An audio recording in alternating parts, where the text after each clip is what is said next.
Maghapon, ngayong araw ay wala kaming ginawa ng aking pamilya kundi manood at makinig sa libing ng ating Santo Papa. At dito ay nakita namin na napakaraming mga nagawang magaganda ang ating Santo Papa.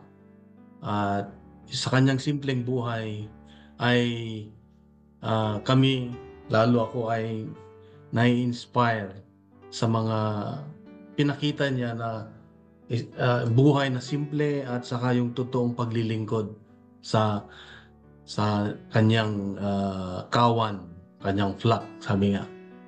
At ito ay isang paalala sa ating lahat. Kung meron kayong time na panoorin, nasa YouTube naman lahat, ay talagang mabibless kayo, mabibless tayo dahil ang pinaka-tema ng kanyang paglilingkod ay yung para sa mga mahirap, para sa mga may pangangailangan, para sa mga merong mga pains, mga suffering, para sa mga ating mga migrante, lalo tayong mga nasa abroad na nagtatrabaho. Malapit siya sa mga immigrants, sa mga migranteng kagaya natin. Kaya ganun na lamang yung kanyang paglilingkod para magkaroon ng halaga yung buhay ng isang tao, lalo ngayong mga daming mga pagsubok na pinagdadaanan natin sa mundo ngayon. Pero isa sa mga nakita ko dito ay yung kanyang karamdaman na meron pa siyang iniinda ng mga sakit sa katawan na hindi niya ito sinasabi. Talagang suffering servant siya. Yung nakikita natin na na-hospital siya, ganyan, na isa lamang sa mga naramdaman niya. Pero mula pala nung siya'y naging pare, meron na siyang sakit na hindi niya sinasabi sa atin. Na sa kanyang paglilingkod ay talagang napakasakit, pero hindi niya ito binigyan ng pagkakataon para mapigilan ang kanyang paglilingkod. At meron siyang sinabi na gustong-gusto ko. Sabi niya, yung kanyang pain and suffering ay inoffer niya para sa kapayapaan ng mundo, para sa kapayapaan. So dito sa Ebanghelyo natin, narinig natin, alam ko si Father kanina ay maganda yung kanyang sermon about this gospel. Gusto ko lang dagdagan. Hindi masyadong marinig si Father kanina, kaya kahit na nilalakasan ko yung volume ng aking na hindi malabo. Maganda sana kung itutok nyo yung mic pag nagsasalita si Father sa speaker para kaming mga nasa online marinig din namin kasi maganda yung misa ninyo diyan. Kaya di bale. At alam ko inexplain na ni Father yung ating gospel. Ngayon naman ay gusto ko lang dagdagan ng konti base doon sa aking reflection. Yung una ay nung pumasok si Jesus, yung kanyang pagbate na peace be with you. Yan, peace be with you. Sa Hong Kong, maalala ko pag mayroon akong namimit na mga Hong Kong noon o Hong Kong people nung nandyan pa ako, lagi na lang sinasabi yung yung Sik Fan Mea. Parang ganun ba? Kumain ka na ba? Yan. Tayong mga Pilipino ay ganun din. Kumain ka na ba? Pag nakita natin, kumain ka na ba? Pero dito kasi yung pagbati ay depende sa sitwasyon nung lugar, sitwasyon ng mga pangyayari sa panahong iyon. Gaya sa atin, yung pagbati natin ay kumain ka na ba, o gutom ka ba, o saan ka galing, ganyan. Ito ay yung pagpapakita ng concern natin sa mga tao, sa mga kasama natin, sa mga kapamilya natin. O kung may nagbibi, sabihin natin, o saan ka pupunta? Hindi yung pinipigilan mo siyang pumunta o nakikialam ka, pero isang paraan para yung care natin sa kanya na malaman natin baka yung pupuntahan niya ay makakasama sa kanya, parang ganun ba. So dito sa Ebanghelyo natin, yung panahon na yon ay talagang ang mga Israelita ay talagang ginugulo. Yan, ang mga Romano, ganyan. Kaya sila ay nagkakaroon ng walang peace sa kanilang buhay, sa kanilang sarili. Kaya ang batian doon ay shalom, peace. Ganyan.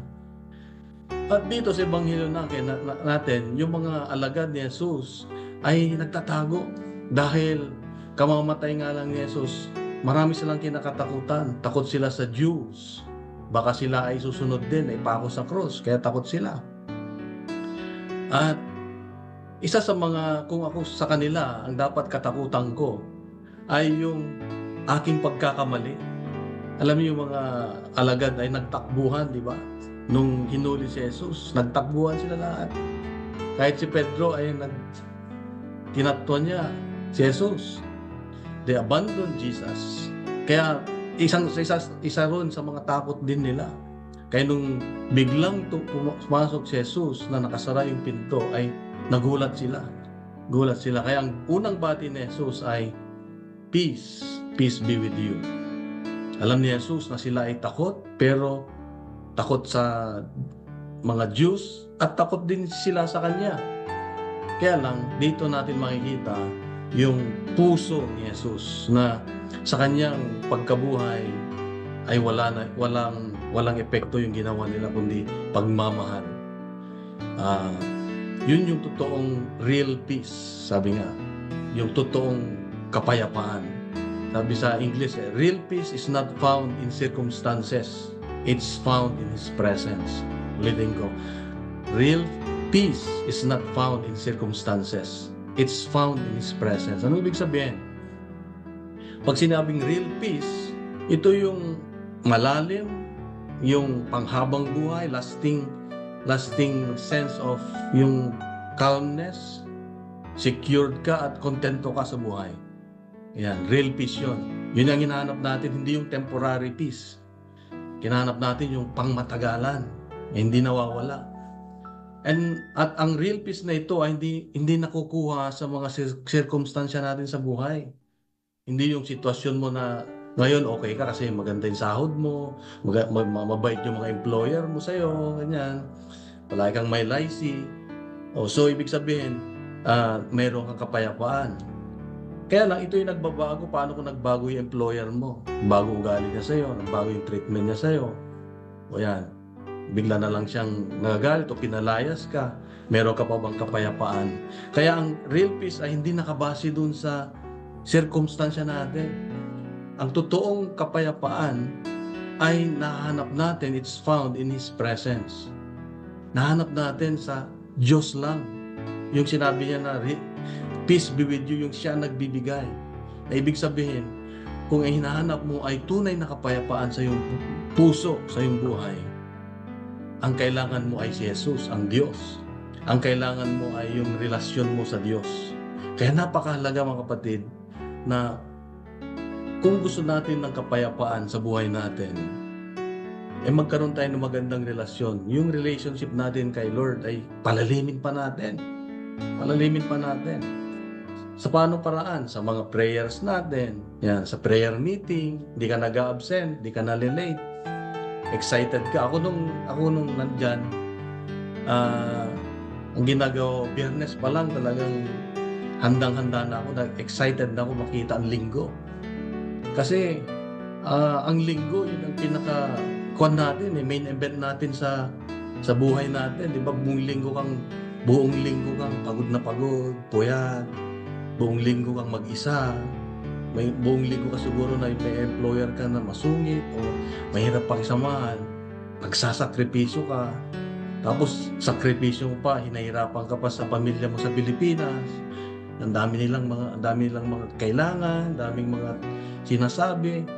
Di mo na alam kung ano gagawin mo, kaya bugbog ka.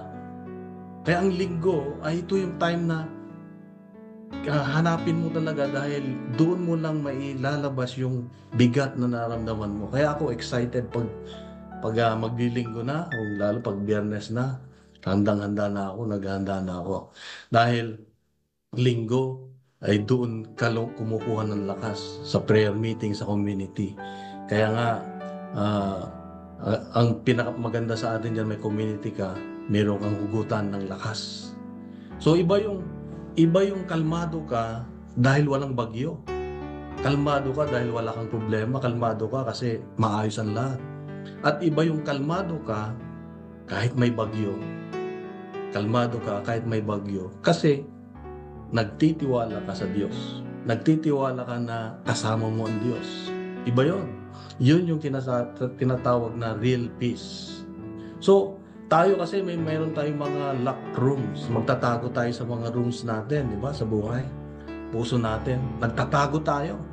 Tinatago natin yung takot natin.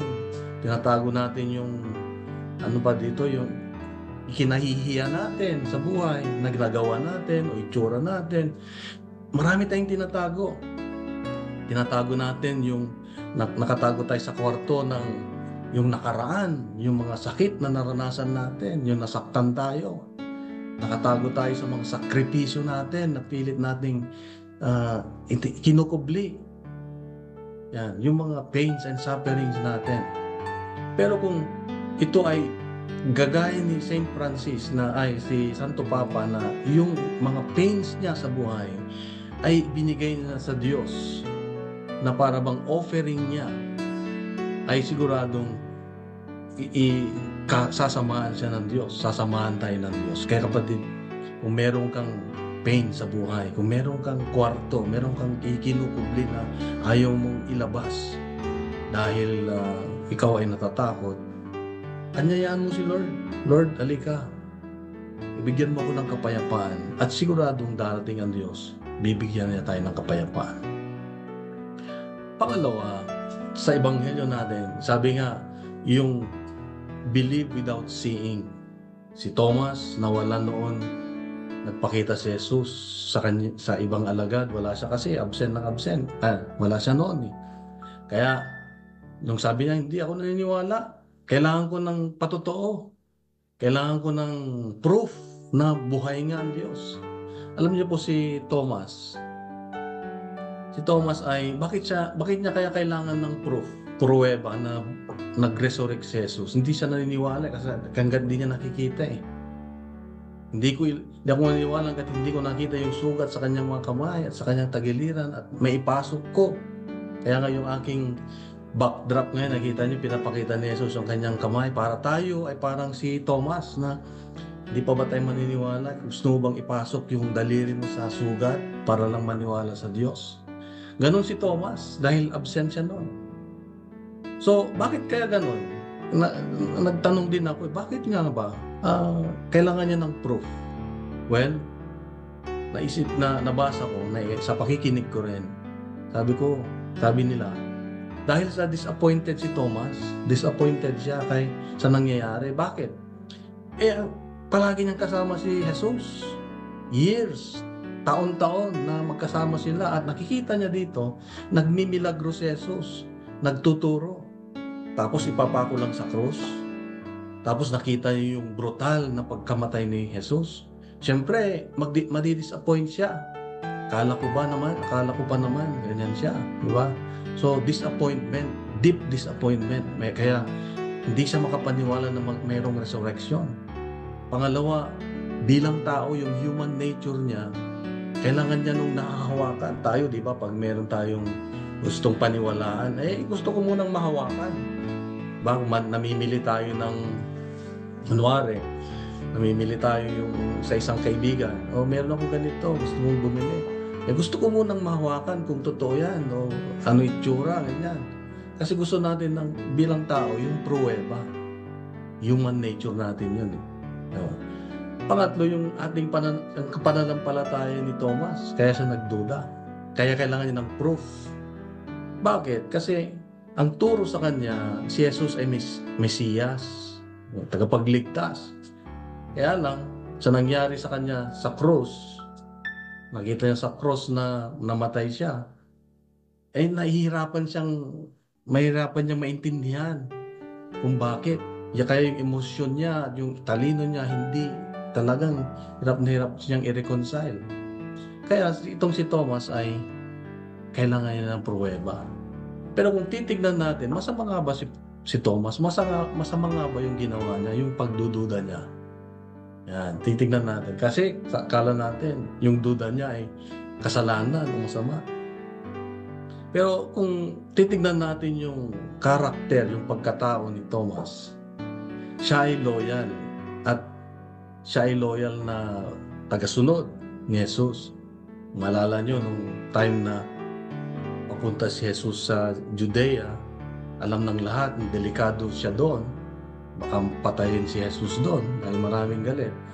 Siya ang tumayo. Sabi niya, tara, sama tayo kay Jesus. Kung mamatay siya, mamatay din tayo. Pero mo, ganun siya katapang. Kasi loyal na siya eh. Ganun ang gusto niya, yung loyalty niya kay Jesus ay nandun kahit anong mangyari. Isa pa, honest siya. Hindi siya yung pretentious, yung hindi siya nagpe-pretend lang. Gusto niya yung transparent, yung tapat. Ganyan, honest siya eh. Hindi siya kung ano yung nararamdaman niya, sabihin niya. Yung mga alagad, takot na nga sila. Alam nila na takot sila dumating si Jesus. Wala lang silang sinabi. Hindi man lang sila nagsabi na patingin nga yung sugat mo, ganyan, wala na. Kasi natakot sila. Pero itong si Thomas, diretsahan. Honest siya. Sa nararamdaman niya, wala siyang tinatago. Transparent, sabi nga. Tapat. At siya ay seeker of truth. Yung bang hinahanap niya yung totoo. Man. Tayo kung minsan, hinahanap natin yung totoo. Kung totoo nga ba yung pinaniniwalaan natin. Ganon si Thomas. Kaya nung sinabi ni Jesus, tingnan mo, pasok mo yung mga daliri sa kamay ko, sa katagiliran ko.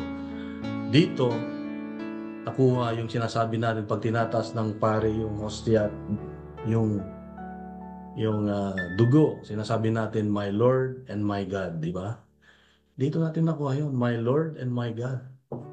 Na ito yung pinaka most profound declaration ng ating faith.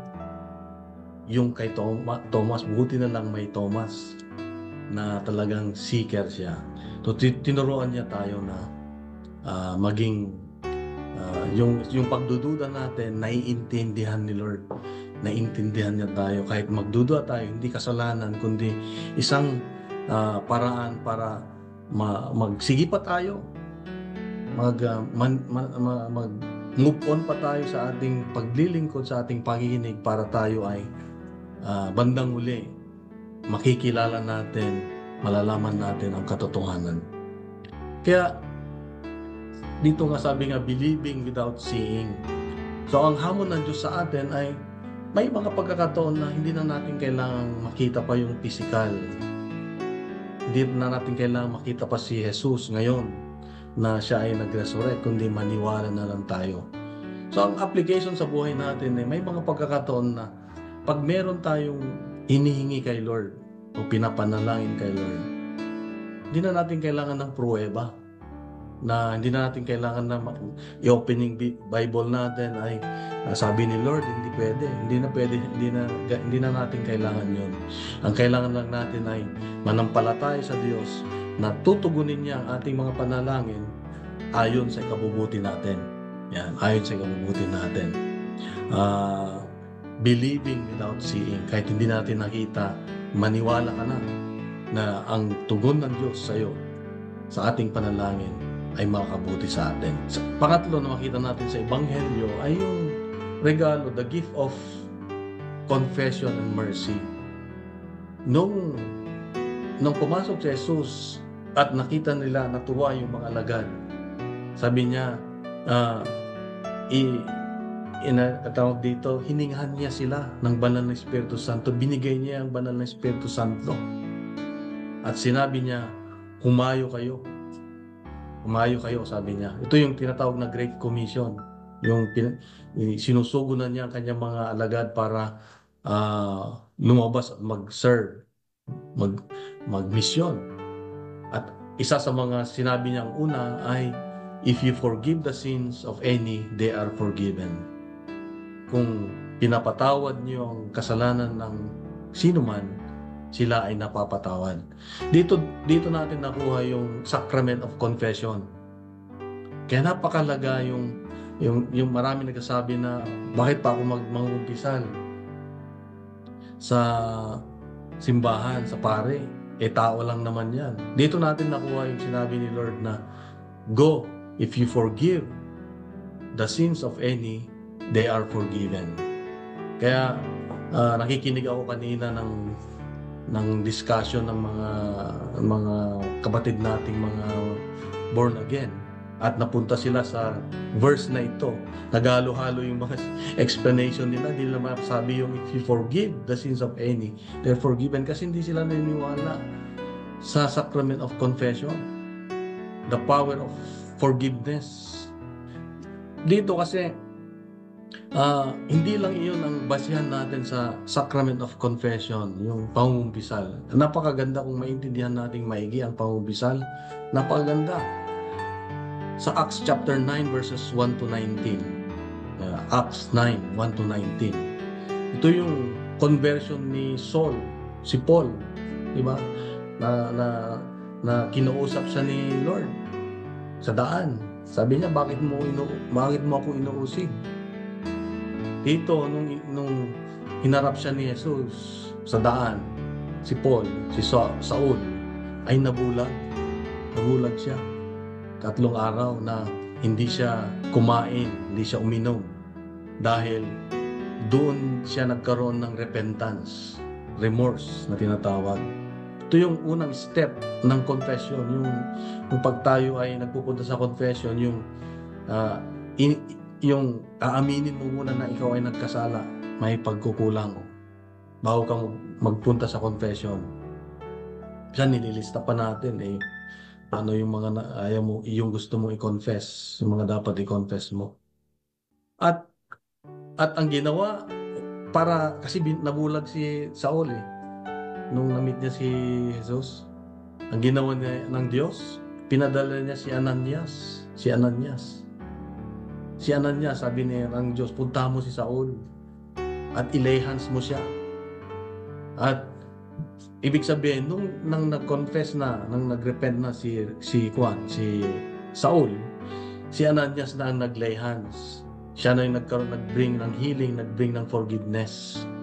So dito ulit makita natin na ginagamit ng Diyos ang human as instrument.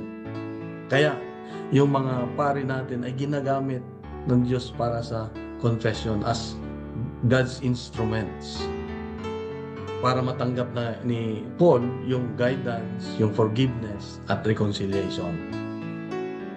Kaya nga sa practical na pag-aaral, o kahit tingnan natin, aminin natin, pag tayo ay dumiretso sa Diyos para mangumpisal, may naririnig ba tayo na pinapatawad na kita? Wala. Feeling mo lang, di ba? Feeling mo lang na pinatawad ka na. Ang di maganda dito, yung heart natin ay deceitful. Yung bang, Lord, patawarin mo ako, ay nagkasala. Thank you, Lord. Sigurado ka na ganun nga ang sinabi ni Lord, samantalang sinabi niya doon sa nung nagpakita siya nung resurrection, sinabihan niya yung mga alagad niya, ang patawarin niyo ay napatawad na. Pumunta ka, Ananias, at ilehans mo na si Saul para makakita na siya. Kaya nung nilehans ni Ananias si Saul, si Paul, nakakita na siya, nagkaroon na siya ng yung spiritual renewal. Tayo din, mare-restore tayo pag nagpunta tayo sa confession. Kasi ang sarap pakinggan. Punta ka sa confession, sabi niya, ako po ay nagkasala, ganyan, patawarin niyo ako. Sasabihin naman ng pare, di ba? Sabihin niya na, I absolve you from your sins in the name of the Father, Son, and the Holy Spirit. I absolve you in the name of the Father. Hindi naman siya yung nagpapatawad. So anong ibig sabihin? Magandang pakinggan, ang gaan ng pakiramdam pa may naririnig kang nagsasabi na pinatawad na kita. Kaya pag sasabihin nila na pwede akong dumiretso, paano kasi kakasigurado? Kung minsan yung heart natin nga, sabi ko, deceitful. Mas maganda na lang yung mapunta ka sa confession, dahil instrumento ng Diyos yung mga pare. Pag narinig natin na pinapatawad na kita, at ang maganda dito, pag sinabi ng Diyos, pinatawad ka na sa pangalan ng Diyos, sasabihin niya, huwag mo nang ulitin. Yun ang pinaka-importante rin na isa. Yung may magsabi mo sa iyo, huwag mo nang ulitin, huwag mo nang gagawin. Yan. Di ba? Baka pag ginawa mo yan, mas mapapasama ka pa. Mas lalong mapapasama ka. Pag narinig mo yun, yun ang laging naririnig mo sa buhay. Ay, huwag ko na raw ulitin. Oy, mapapasama raw yata. Mas papasama raw ako pag... So maganda yung may naririnig ka na may nagsasabi talaga na huwag mo nang gagawin yan. Hindi tama yan. Di ba? Hindi yung pinatawad na ako ni Lord. Okay na ako. So, ito yung regalo ng Diyos sa atin, lalo sa ating mga Katoliko, na dapat pasalamatan natin. Dahil ang resurrection ay, it is the triumph of mercy. It is the triumph of goodness. Pag tayo pinatawad ng Diyos, umaasa ang Diyos na tayo rin na magpatawad. Diba?